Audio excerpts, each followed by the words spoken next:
When researching the strange and unexplained, the topic of giants is one that is hardly rare.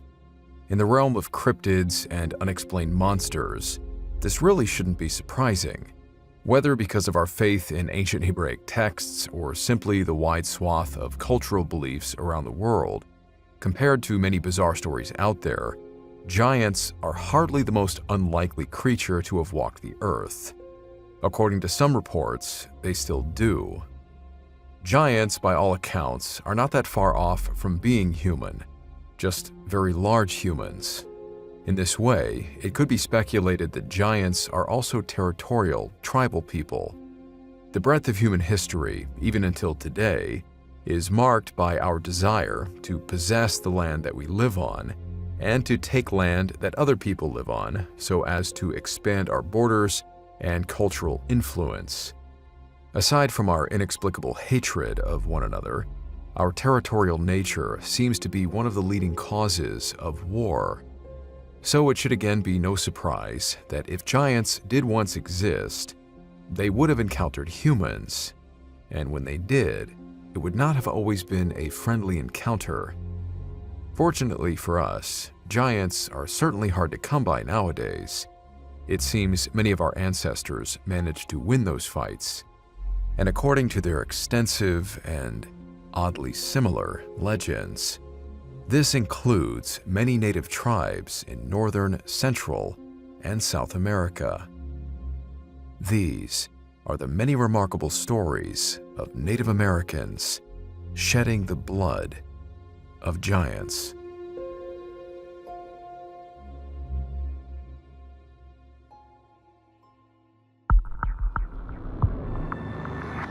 The mist which hangs before you offers you a choice to pass through or to escape. Beyond it are Stories which defy the explanation and fly in the face. of what we know to be real, It is a void of both reality and impossibility. of both fact and superstition.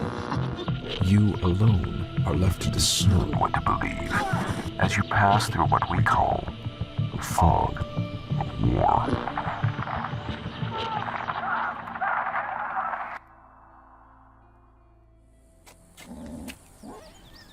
Oi! What the hell is the holdup down there? You've barely gone half a foot since I last left you. Lo siento, Cabo. We've encountered some hard earth in our way. We'll get through it, but it'll take some time. Bedrock? No, Cabo. Impacted gravel by the looks of it. Damn. How long do you think it will take to get through? We're behind schedule as it is. Hey! How about that? Good. Now get back to it. Unless you want the teniente breathing down our necks. Oye, Manuel, ¿Qué pasó? aquí, señor. There is something down here. Muy grande. Well, what is it? No sé. It looks like un féretro. A coffin. The year is 1819, and the era of Spanish control over parts of Western North America is coming to a close. The United States is looking to expand out from the East Coast, with waves of settlers already making their way west towards the American heartland. Some are even starting to filter into parts of Texas, California, and New Mexico, presently under the control of the Spanish colonial authorities. Perhaps sensing an inevitable confrontation with American forces, or simply wanting to fortify themselves against attacks by hostile indigenous peoples, Spanish forces are beginning to beef up defense around the region's more remote settlements. One of these is the small town of Lompoc. Located in what is now Santa Barbara County, California, Lompoc was home to a Franciscan mission and a small number of Spanish settlers, smack in the middle of lands belonging to the native Chumash people. While the mission's objective was to convert the local tribes to Christianity, relations between the settlers and the natives were often tense. As such, the soldiers garrisoned at the mission were ordered to construct a new powder magazine on the grounds of a nearby ranch. Under the intense heat of the California sun, sweat pouring down their faces, the men got to work on digging the pit. At first, things were going well, but after digging down several feet, construction ran into an annoying snag. They had hit a thick layer of hard gravel. They were on a tight schedule and couldn't afford to simply start over someplace else, so they grabbed their pickaxes and shovels and began the grueling task of hacking away at the gravel, which seemed to have been impacted and hardened over a long period of time. It would have been like breaking through crumbling cement. After a few hours, the soldiers, now drenched in sweat, finally managed to break through. But instead of finding more clay or soft earth underneath, they found something shocking. The soldiers had stumbled on what appeared to be some kind of sarcophagus. That in and of itself was strange enough, at least for these men who weren't familiar with ritualistic burials. But what struck the men as odd was that this thing was absolutely massive, easily over 12 feet in length. And when the soldiers managed to crack it open, they found something even more incredible: the mummified remains of a man whose size explained why the coffin was so big. The skeleton spanned the entire box from head to toe. Around the corpse were various objects: stone axes, spears, carved shells, and thin sheets of porphyry rock etched with strange hieroglyphic symbols. As they started to examine the man more closely, the men noticed something else distinctly unusual. The mouth appeared to have 2 rows of both upper and lower teeth. At a complete loss of what to do, the men halted their digging and reported what they had found. The local Chumash people were then informed about it. It was possible they could shed some light on what the soldiers had unburied. After bringing a handful of Chumash to the dig site, the soldiers led them to the edge of the open pit. On seeing the giant skeleton and relics, the natives became noticeably disturbed. According to the Chumash, what the Spanish soldiers had found were the remains of a member of a long-extinct tribe of beings known as the Aligiwi. The Chumash explained that the Aligiwi used to inhabit lands much further east, around the Mississippi and Ohio rivers. Years of warfare against other tribes had forced them to the south and west, all the way to Southern California. The Chumash also warned the curious Spaniards of the religious significance these giants' remains had. Out of caution, and with respect to the Chumash elders, the clergy of the nearby mission advised the soldiers it was best to rebury the remains and keep the discovery under their hats. After all, the clergy's mission was to introduce the Chumash people to Christianity and Western civilization. The last thing they needed was to upset them by desecrating something the Chumash people considered sacred. The soldiers quickly reburied the sleeping giant and his sarcophagus. They moved the Powder's magazine construction to another spot on the ranch, and the whole ordeal was quietly forgotten. That is, until 1833, when written records of the discovery are believed to have been found by Mexican authorities. Mexico had spent the prior decade in a war for its independence, finally forcing Spain out of North and Central America by the early 1820s. It is then presumed that the account of the giant skeleton in Lompoc was found among the scattered records left behind by either Spanish military personnel or the clergymen. However this story was discovered, the mention of the Aligiwi people by the native Chumash is by no means unique to this discovery of a giant skeleton by Spanish soldiers. You see, as indicated by the Chumash elders, the Aligiwi aren't just part of Chumash native folklore. The name Aligiwi and their fearsome reputation appears in the oral histories of multiple indigenous nations from all over North America. According to the Delaware, Iroquois, Cherokee, and Algonquin peoples, the Aligiwi once ruled over the lands of what is now the eastern United States. It is said that in ancient times, their fortified settlements dotted the banks of the Mississippi and Ohio rivers. The Delaware natives sometimes refer to the Ohio River as Aligiwi-Sipo, or River of the Aligiwi.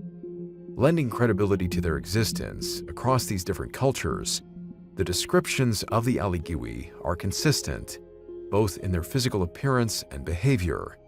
While similar to humans, they are described as having distinct pale skin and red hair. The Aligiwi are widely said to have been gigantic people. They towered over early men. While their reported use of tools, primitive clothing, and defensive fortifications depicts them as being both sophisticated and intelligent, the Aligiwi were also known to be violent, a warrior society, one that, according to the spoken history of the Lenape Delaware people, was not kind to outsiders. In 1819, John Heckwelder, a writer and Christian missionary who'd spent much of his career with Native Americans, published a book titled History, Manners, and Customs of the Indian Nations who once inhabited Pennsylvania and the neighboring states. Although Heckwelder's primary goal was to aid in converting the indigenous peoples to Christianity, he became fascinated by their many stories, myths, and legends. One that really stood out to him was a story shared by the Lenape people of the Delaware Nation. According to Heckwelder, the natives' ancestors arrived in the East only to be confronted by gigantic people. The Lemhi Lenape, according to the traditions handed down to them by their ancestors, resided many hundred years ago in a very distant country in the western part of the American continent. For some reason which I do not find accounted for, they determined on migrating to the eastward and accordingly set out together in a body.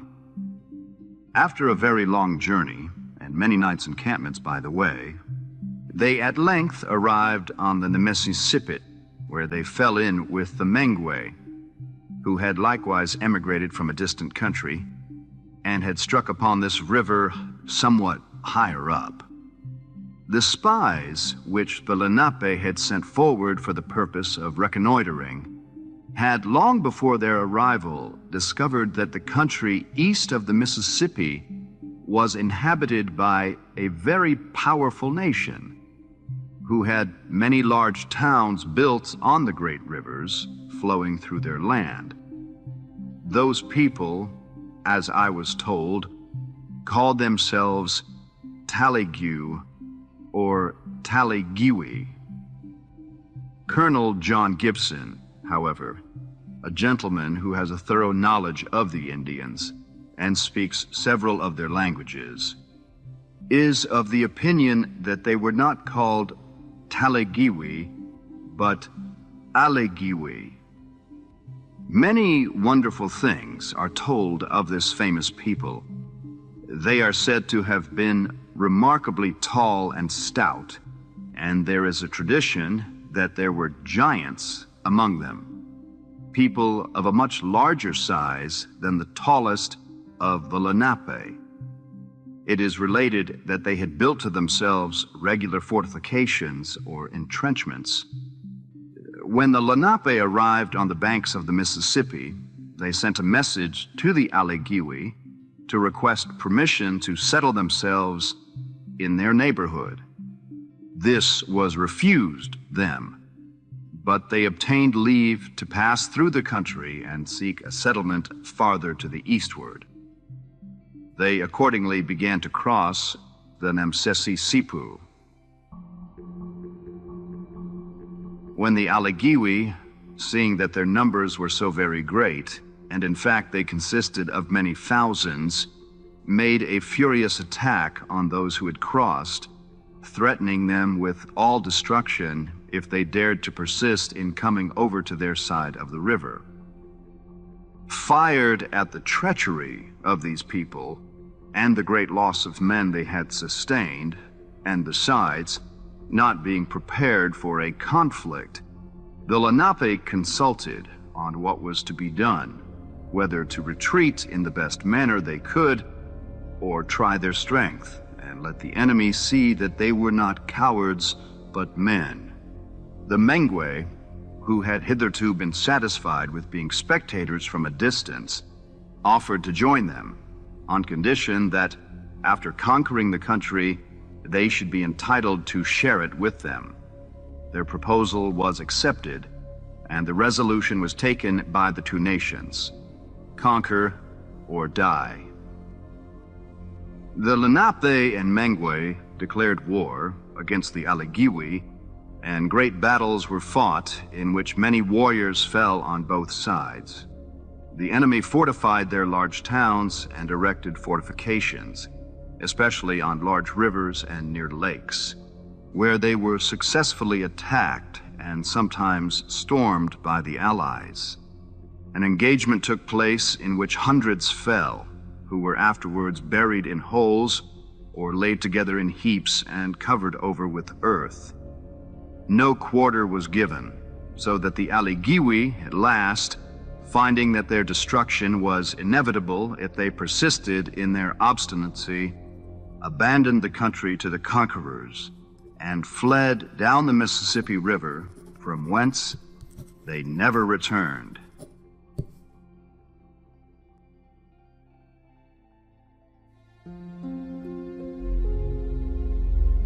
When a man like John Heckwelder publishes a book, he puts his name on it, knowing that book might become his legacy. It doesn't seem reasonable that Heckwelder would spend so much of his life living around native people, learning their culture, their history, and then publish a book titled History, Manners, and Customs of the Indian Nations, who once inhabited Pennsylvania and the neighboring states, and intend for anyone to read this book as fiction. So that's it. There were giants living in the eastern United States, but due to their territorial violence, two tribes, the Lenape and Mengwe, decided enough was enough. They took a leaf out of David's book and stood up against Goliath, driving the giants out of their lands. Whether believable or not, the concept of early man going to war with other pre-human species is something that's scientifically verified. As humans began to establish their dominance over the world thousands of years ago, it's believed they came to blows with another branch of human evolution, the Neanderthals. Like the epic battle between the American natives and the giants, it was a fight for survival. Through a variety of factors, including disease and warfare, humans slowly managed to push the Neanderthals from their lands.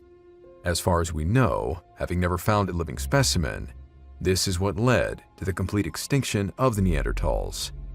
According to the Lenape story, the Aligiwi faced the same expulsion. Realizing that they couldn't defend their lands, they retreated south down the Mississippi River. And if this was the case, one of the native tribes they were bound to encounter as they moved south was the Choctaw people.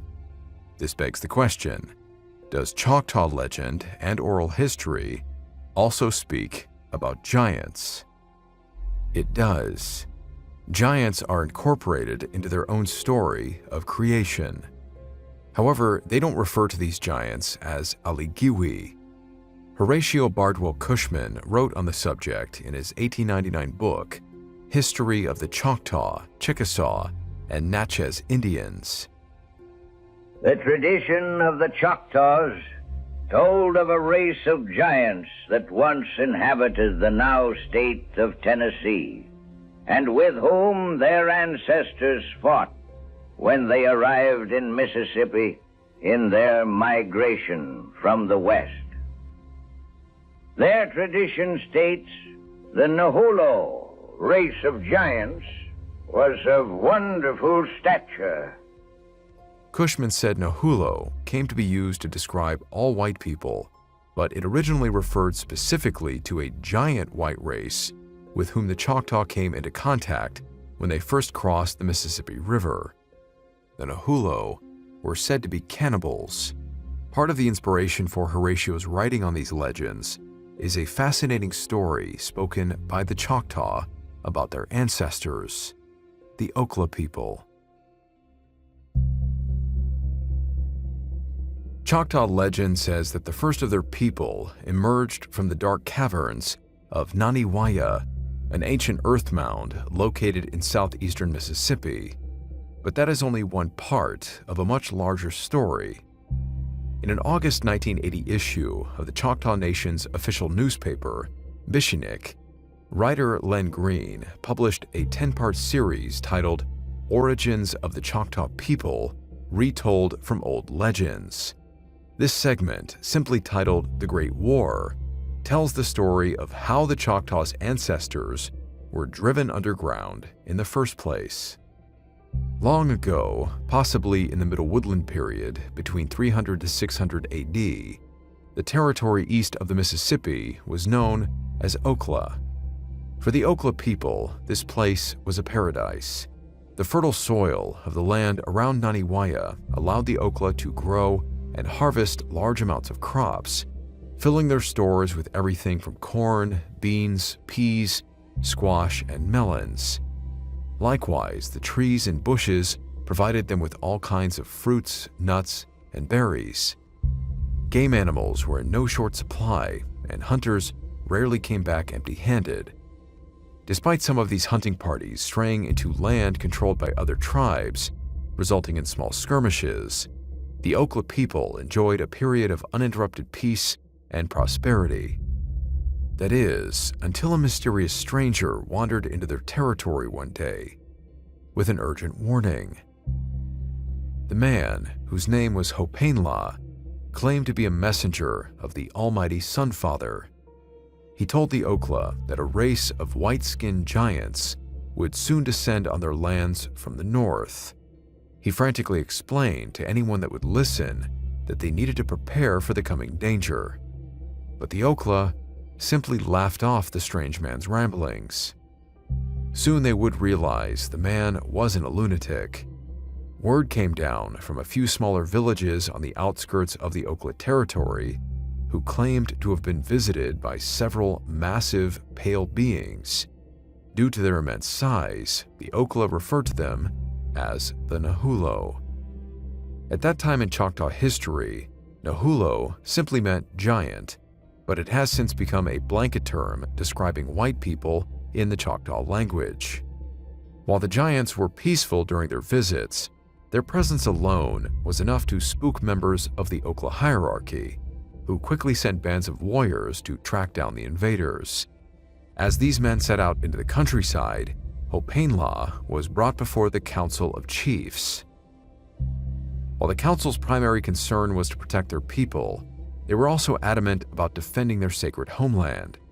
But Hopainla told them there was no hope in winning a direct fight with Nahulo. The giants were just too powerful. The Okla's best bet for survival was to gather up all the supplies they could and go into hiding. When asked about where they could seek shelter, Hopainla led the chiefs to the river that flowed behind Naniwaya. It was there that he showed them a concealed entranceway to an extensive network of caverns running deep beneath the sacred mound, which were flowing with freshwater streams. Turning to the chiefs, Hopainla said, "We must bring to this cavern all of the corn we can gather, all of the nuts, all of the pigs, and all other foodstuffs that we can store.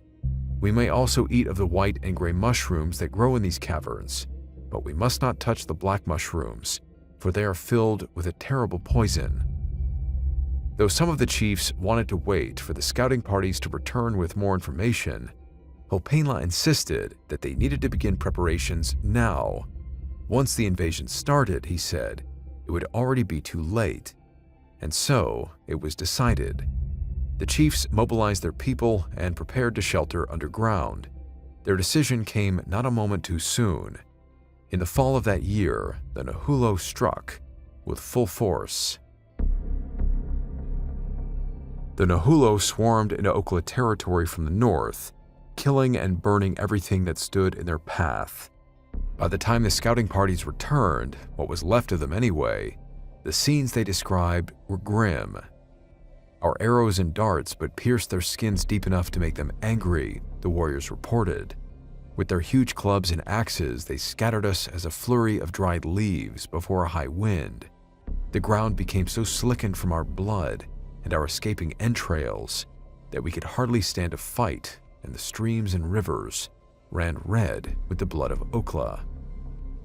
Fortunately, by this point, the caverns were just about fully stocked with all of the provisions and supplies the Okla could muster. For the many chiefs who wanted to stand and fight for their homeland, the decision to abandon it was not an easy one. But the lives of their people were worth more than their pride. And so, the Okla left the surface behind and journeyed underground. The Okla would remain hidden underground for some time. Eventually, their initial food stores would run dry. They would need to leave their cave on occasion. Only a few ever ventured out, and only during the nighttime hours, to hunt, fish, or harvest what food they could. But even as they hunted for wild game, the Okla were constantly being hunted by the Nahulo.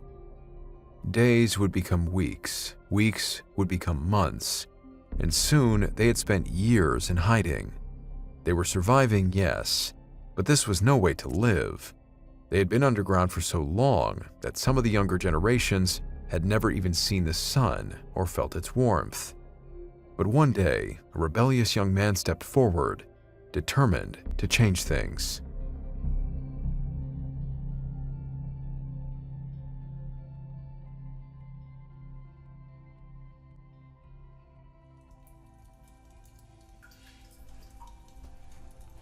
So, what does this war leader suggest we do? For years, our people have lived like animals. Our children know only darkness and fear, and it is all they will ever know, unless we strike back. Strike back.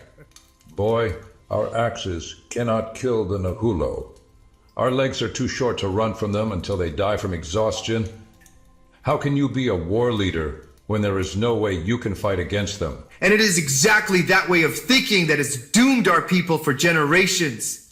3 years. In 3 years, I'll stand before you with a way to do what none of you have dared to do. Oh? And what is that? To take back what is rightfully ours.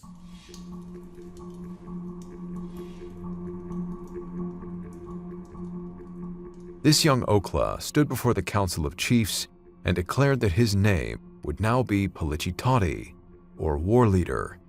He passionately appealed to the chiefs, saying that it was time that they rose up against the Nahulo and reclaim the surface. Hearing this, the council laughed, but Palichitati was persistent. In 3 years' time, he said, he would once again stand before the council with a plan to fight the giants. True to his word, Palichitati returned to the chiefs 3 years later, still stubborn as ever. This time, he presented them with a newly developed weapon. It was a small dart that contained a lethal poison, harvested from the black mushrooms within the caverns. A pig was brought in, and Palichitati gave a demonstration, loading one of the darts into a blowgun and firing it into the pig's side. The chiefs were still skeptical. Some could barely stop themselves from laughing. 3 years, and this was his grand strategy to beat the giants? A tiny dart? How could it carry enough poison to kill a pig, let alone something as big as a full-grown Nahulo? Their protests were silenced when the pig suddenly collapsed onto the ground, twitched, and stopped moving. Palichitati turned to the council and said that he had already tested the poison on the Nahulo, sneaking out one night to stick 2 of the giants with the darts. Both of his targets were dead within minutes. And just like that, their many years of hiding and being hunted were over. The Okla were ready for war. Armed with blowguns and their new poison darts, the Okla warriors emerged from their caverns in the dead of night, setting off into the countryside to hunt down any Nahulo they could find. Asleep in their encampments, the giants were blissfully unaware of the small darts being shot into their skin, shrugging them off as bug bites. But then the others awoke to find dozens of their fellow warriors dead. The Nahulo thought that they were being plagued by some kind of poisonous insect. Hoping to avoid being stung themselves, the survivors quickly moved their encampments far away from the Naniwaya mound, where the Okla had remained hidden. The Okla warriors did not relent. They continued attacking the giants night after night, until finally the Nahulo fled the region entirely. It is here that the common version of the Choctaw creation story begins. Their Okla ancestors, after years of knowing only war and darkness, emerged from the caverns beneath Naniwaya to reclaim their homeland and build a new future. Having been completely chased out of Okla, the Nahulo seemed to then disappear from Choctaw history. But like the Aligiwi, it's possible that what remained of the Nahulo may have relocated elsewhere. According to stories told by the Paiute peoples, these giants, though now only a small remnant of their former civilization, unable to return north, may have left the east behind and headed towards the desert lands and the west coast. Born in 1844 near Humboldt Lake in what is now Nevada, Sarah Winnemucca Hopkins was a writer, activist, educator, lecturer, and proud member of the Northern Paiute people. While the world she grew up in was becoming more and more dominated by American and European settlers, she held firm to her indigenous heritage and sought to educate Americans on the history and beliefs of her people. In 1882, Sarah published a book titled Life Among the Paiutes, Their Wrongs and Claims. In Chapter 4, she tells a story, one that has long been passed down through Paiute oral history.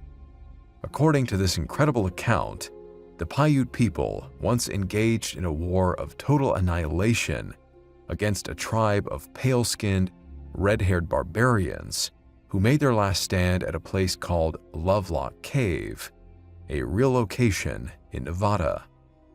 The description of this tribe has some notable similarities to the Aligiwi and Nahulo. These barbarian giants were also said to be cannibals. Among the traditions of our people is one of a small tribe of barbarians who used to live along the Humboldt River. It was many hundred years ago. They used to waylay my people and kill and eat them. They would dig large holes in our trails at night. And if any of our people traveled at night, which they did, for they were afraid of these barbarous people, they would oftentimes fall into these holes. That tribe would even eat their own dead. Yes, they would even come and dig up our dead after they were buried and would carry them off and eat them. Now and then they would come and make war on my people. They would fight, and as fast as they killed one another on either side, the women would carry off those who were killed. My people say they were very brave. When they were fighting, they would jump up in the air after the arrows that went over their heads and shoot the same arrows back again. My people took some of them into their families, but they could not make them like themselves. So at last they made war on them. This war lasted a long time. Their number was about 2,600. The war lasted some 3 years. My people killed them in great numbers, and what few were left went into the thick bush. It was a most horrible place, for my people watched at the mouth of the cave and would kill them as they came out to get water. My people would ask them if they would be like us and not eat people like coyotes or beasts. They talked the same language, but they would not give up. At last my people were tired, and they went to work and gathered wood and began to fill up the mouth of the cave. Then the poor fools began to pull the wood inside till the cave was full. At last my people set it on fire. At the same time they cried out to them, "Will you give up and be like men and not eat people like beasts? Say quick, we will put out the fire." No answer came from them. My people said they thought the cave must be very deep or far into the mountain. They had never seen the cave nor known it was there until then. They called out to them as loud as they could, "Will you give up? Say so, or you will all die." But no answer came. Then they all left the place. In 10 days, some went back to see if the fire had gone out. They went back to my 3rd or 5th great-grandfather and told him they must all be dead. There was such a horrible smell. This tribe was called people-eaters, and after my people had killed them all, the people round us called us Sedokara. It means conqueror. It also means enemy. I do not know how we came by the name of Paiutes. It is not an Indian word. I think it is misinterpreted. Sometimes we are called pine nut eaters, for we are the only tribe that lives in the country where pine nuts grow. My people say that the tribe we exterminated had reddish hair. I have some of their hair, which has been handed down from father to son. I have a dress which has been in our family a great many years, trimmed with this reddish hair. I am going to wear it sometime when I lecture. It is called the mourning dress, and no one has such a dress but my family.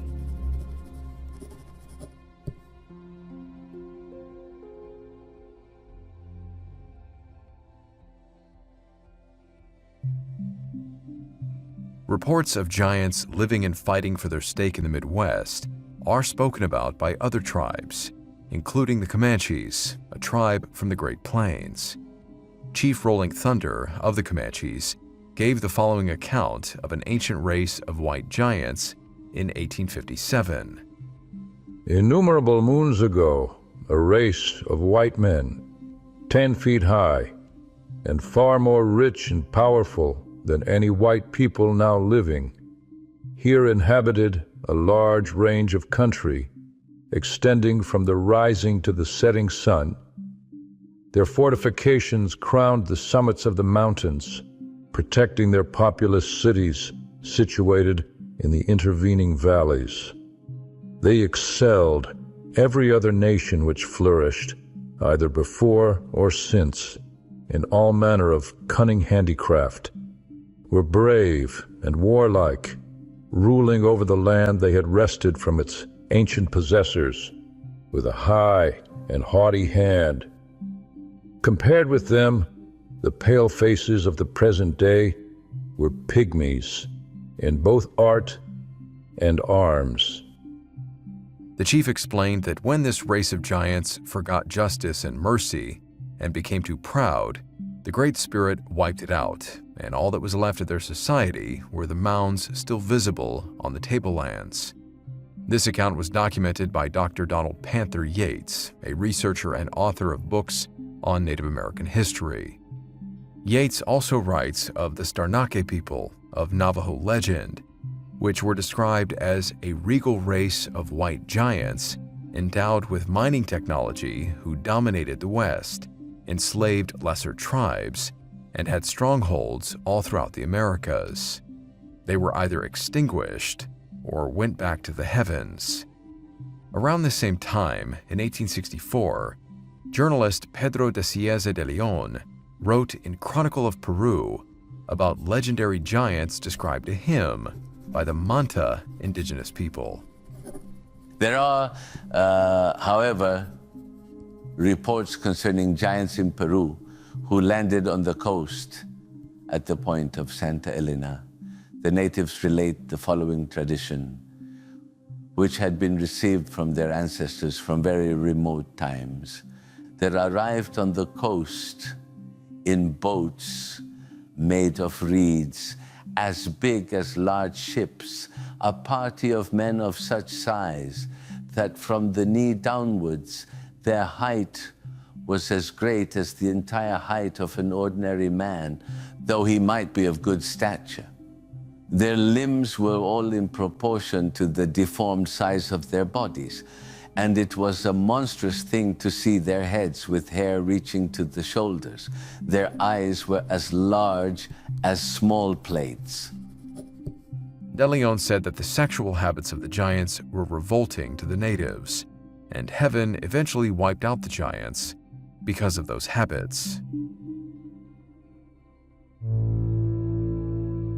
While it is merely speculation, the existence of these legends from the early native tribes whose territories span from the east all the way to the west of what is currently the United States does seem to paint a picture. If there was any hard evidence of giants' existence, this seeming timeline of events, the giants being pushed west in fight after fight and being killed in the process, could offer a reasonable explanation for the decline of the giant population in North America. In the account involving the Paiute people, it's interesting to note that Sarah Winnemucca never once referred to the cannibal tribe in the story as giants, only calling them barbarians. There is one mention made of their ability to reach up high and grab arrows flying over their heads that may hint at their impressive size, but the only concrete description Hopkins ever gives is of their white skin, red hair, and violent cannibalistic tendencies. What sets the Paiute story apart from those of the Chumash, the Lenape Delaware, the Choctaw, and the others is that there is actually some evidence to suggest that a cannibalistic tribe may have once inhabited Lovelock Cave. During excavations on the site in 1912, miners unearthed thousands of ancient artifacts. Among them were stone tools, fishing nets, textiles, baskets, and even a few duck decoys used for hunting. The miners left these artifacts in a pile before eventually contacting the University of California. Anthropologist Llewellyn L. Loud traveled from the university to the site to investigate. Apparently, human bones were also discovered within the cave during later archaeological digs, some of which appeared to have been split open to extract their marrow. Even remains of human hair was discovered, and it was red. While the finding of red hair has been disputed by the fact that black hair can turn red over time, it is commonly agreed that the excavation of Lovelock Cave was not handled well, and certainly not up to modern standards. But some proponents of the Sitka Giants theory say researchers have deliberately covered up any giant remains found there. Of course, the truth behind these incredible stories will likely remain shrouded in mystery. Evidence is important in creating a foundation for belief in anything. Say the dinosaurs, for example. We wouldn't have believed they existed until we found their bones.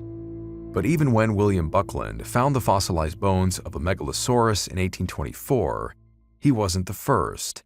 They had already been uncovered for centuries. It was just that nobody knew what the bones were, thinking them to be elephant bones. The idea of extinct giant reptiles was far too radical to consider. Still, dinosaurs wouldn't become a mainstream fascination until 30 years after Buckland's discovery, when the Megalosaurus was finally displayed along two other model dinosaurs at London's Crystal Palace in 1854. So perhaps, in the same fashion as the Megalosaurus, evidence of giants has been found and reported by the media, but it just wasn't something that people at that time found very unusual or very interesting. And over time, the idea of giants ever existing slipped into obscurity, eventually becoming a thing of myth. But if the giants are myths, why would there be stories like these in American newspapers? July 9th, 1908, San Francisco, California. The Sunday edition of The Call, a widely read and reputable paper, had a rather interesting front page. We can read about the day's forecast: clear, southwest wind, maximum temperature 62, with a low of 52. We can read about Maury Preston, the socialist labor candidate for president of the United States, who declined his nomination. Or a bit of hot gossip about Dr. Henry Nelson Minor of Berkeley, who exclaimed to the judge that his wife was like a vampire, sucking my blood drop by drop, during a popular divorce case.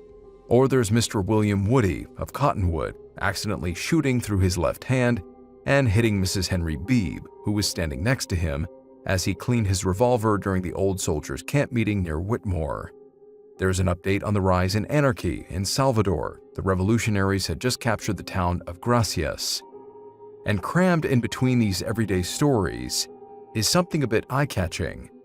A story titled "Discover Skeletons of 14 Prehistoric Indians. Remains of Giant Race are found near Santa Monica Beach." Special dispatch to The Call, Los Angeles, July 8th. 14 skeletons of giant Indians supposed to have roved this section centuries ago have just been dug from the sands of the beach on the Malibu Ranch just north of Santa Monica.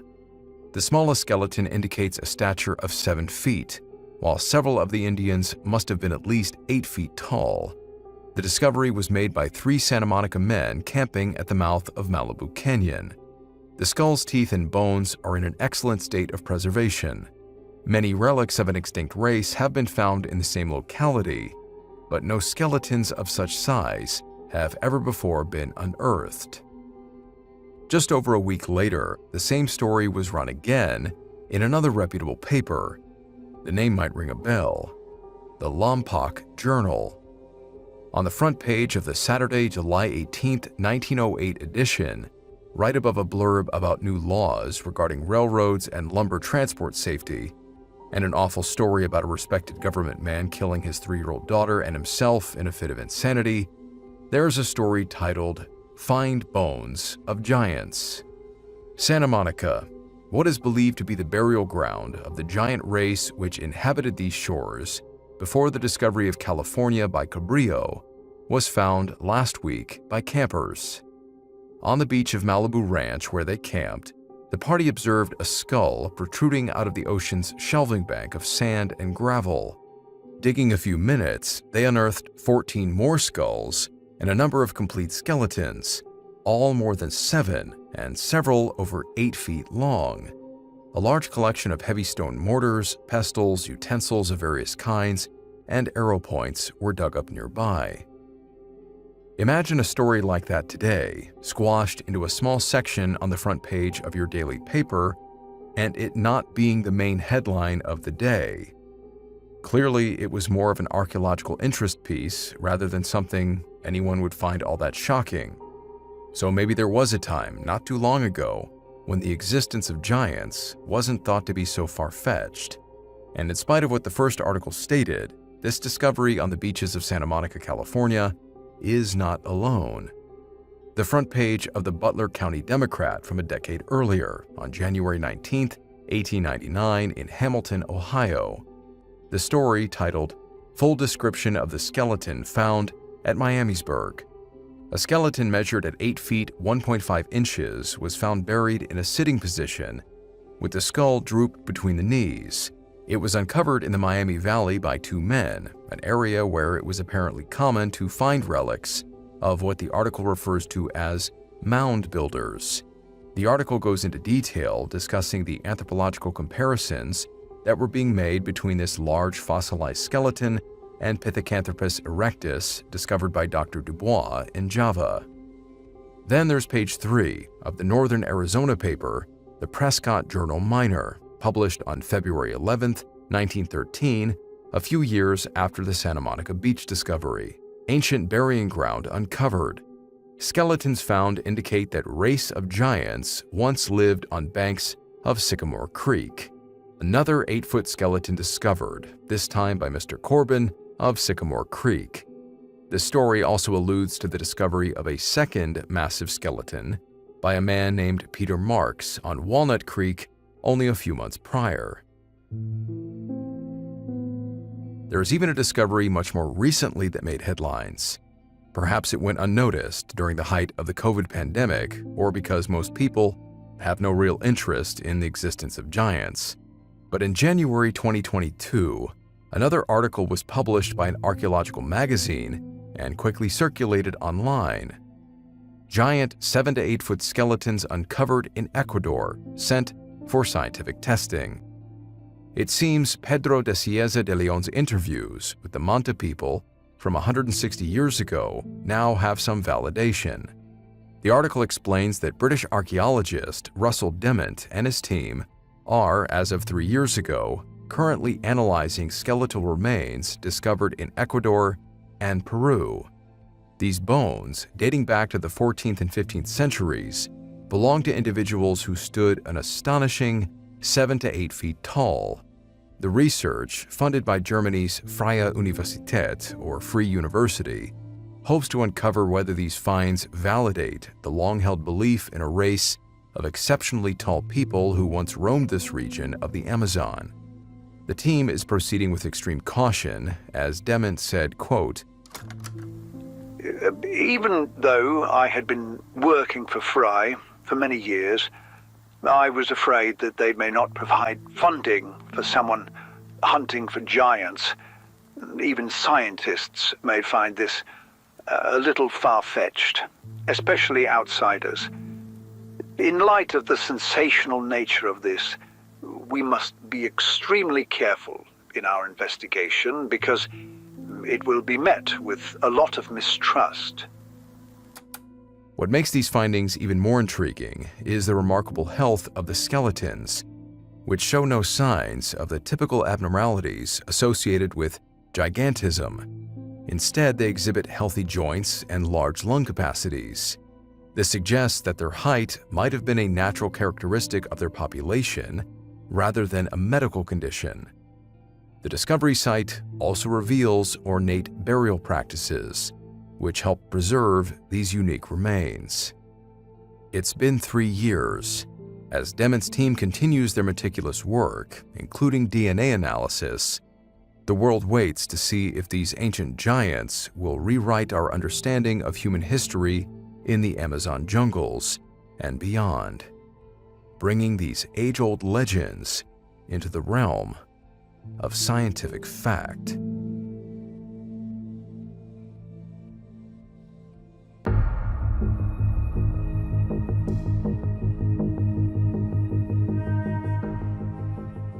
Hey guys, thank you for sticking around here for the after action in the credits.